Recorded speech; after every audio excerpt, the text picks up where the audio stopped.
vais d'abord m'incliner devant les prestations, l'autre facture de mes collègues qui m'ont précédé et dire merci à tous ceux qui ont voulu être là ce soir, cet après-midi pour nous écouter, pour discuter avec nous sur cette problématique liée à la dévolution de pouvoir dans notre pays. D'emblée, je voudrais dire que si l'initiateur de la Grande Palabre avait défini ces termes de référence comme il vient de le faire oralement, j'aurais orienté mon propos d'une autre manière. Mais cela étant, j'ai pu comprendre ce qu'on attendait de moi à ma manière. Et le thème qui m'a été confié, c'est l'influence des partenaires nationaux du gouvernement sur l'évolution du système électoral camerounais. Il apparaît là une triptyque dans lequel on peut avoir les partenaires, le système électoral et ensuite l'évolution du système électoral. Et ainsi compris, j'ai pu segmenter ma présentation en deux parties. Une partie, je m'excuse pour ceux qui vont trouver cela peut-être lourd, une partie plutôt technique et une partie pratique, s'adossant sur l'histoire, justement, sur l'évolution du point de vue historique sous le prisme du rôle des partenaires, entre guillemets. Bien entendu, au préalable, il s'est agi davantage pour moi de questionner d'abord l'expression de partenaire.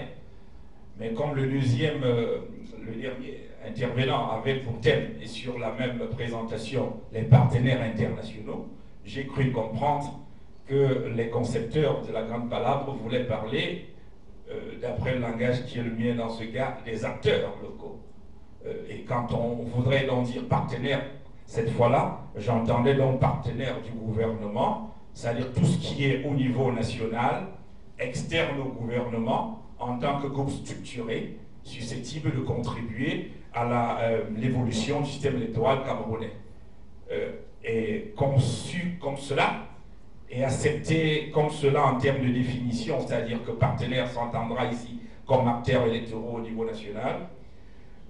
La première partie, je voudrais d'abord qu'on s'accorde sur les choses qui me semblent sur les préalables. Système électoral camerounais, on parle en fait de quoi? Très souvent, le système dictatorial en place a surfé sur les confusions que nous avions des termes pour mieux anticiper sur les victoires futures. Donc la bataille intellectuelle a très rarement s'est très rarement déroulée au Cameroun. Et je crois qu'Andela, Christine le disait fort à propos, les quelques articles de presse éparses ne suffisent pas pour établir que sur les questions fondamentales, le débat intellectuel qui s'y est a bien pu se dérouler. Et donc c'est pour ça qu'il me semblait urgent ici de définir d'abord, de comprendre dans la conception du système électoral, qu'est-ce qu'on voit là-dedans? C'est d'abord quoi? Qu'est-ce qu'on voit? On voit là le scrutin, on voit les élections, et on voit des concepts comme le vote. Alors, entre nous autres, entre guillemets, intellectuels qui sommes ici en train de débattre, et les consommateurs de notre produit de réflexion, que sont les citoyens, est-ce qu'on parle très souvent de la même chose? Est-ce que le vote, c'est le scrutin? Est-ce que le scrutin, c'est l'élection? Est-ce que l'élection, c'est le système électoral? J'ai envie de dire que pour bien se comprendre, la meilleure définition commencerait par celle d'abord de l'élection. L'élection, c'est quoi? Parce que je ne veux pas aller sur les systèmes électoraux sans parler de l'élection. Pourquoi l'élection? Pour définir l'élection, il faudrait comprendre pourquoi est-ce que ça se pose comme problème dans une société. Il se pose parce qu'il y a un problème de pouvoir. Le pouvoir et de sa détention, qui en est le détenteur. Parce qu'on accepte que chaque individu en est détenteur et que la notion de peuple est une notion agrégée de citoyens, il se pose une question de transfert de pouvoir. Et parce qu'il se pose un problème de transfert de pouvoir, dans les sociétés dites démocratiques, on pense que l'élection est le meilleur mode de transfert de pouvoir. On pourrait donc définir l'élection, cette fois-là, comme le meilleur mode de transfert de pouvoir d'un individu vers un groupe d'individus ou un individu dans une société donnée pour une période donnée qu'on appelle le mandat. C'est important de le signaler.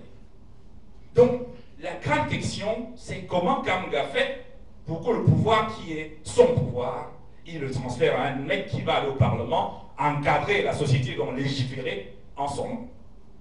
Comment est-ce qu'il va faire pour donner le pouvoir qu'il a à un individu qui va aller signer la vente de pétrole, des traités internationaux en son nom? C'est le président de la République. L'élection étant ainsi compris, on l'exécute, on réalise l'élection à travers le vote. Donc le vote, c'est un sous-ensemble de l'élection. Le vote, c'est une modalité électorale, une modalité. Pendant qu'on procède à l'élection, on vote. C'est une modalité. Ainsi compris le vote et l'élection, on peut essayer de comprendre les systèmes électoraux, dont le système électoral. Qu'est-ce qu'un système électoral? Pourquoi on me demande de parler de l'évolution du système électoral? Le système électoral apparaît donc comme l'ensemble des caractéristiques qui définissent la manière de convertir, si vous voulez, les suffrages véritablement exprimés au cours d'une élection en sièges dans le cas des circonscriptions électorales.